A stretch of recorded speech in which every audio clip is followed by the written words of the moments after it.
আসসালামু আলাইকুম রহমতুল্লাহি বারাকাতু। আমাদের এটা শেষ। এই হচ্ছে মোটর, এই দুইটা মোটর, এই বডিটা, গ্রিলটা যতটুকু পারছি এই সাইড ওই সাইড করে দিচ্ছি। আর এইগুলো হচ্ছে সব ক্লিয়ার, ফিল্টার দোনো পাশ এরকমই পরিষ্কার হয়ে গেছে।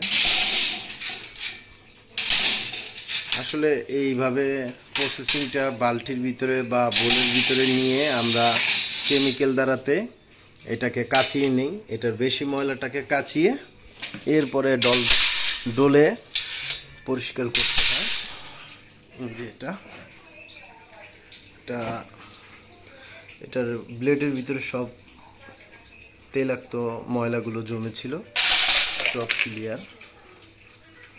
এটা এইভাবে করলে মাস্টার সার্ভিসিং হয়ে যায়। সবগুলো তো ময়লা ছিল, এগুলো সব ক্লিয়ার। ঠিক আছে, আমাদের কাজটা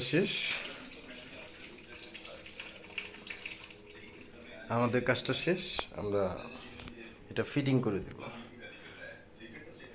আসসালামু আলাইকুম রহমতুল্লাহি ওয়া বারাকাতুহু।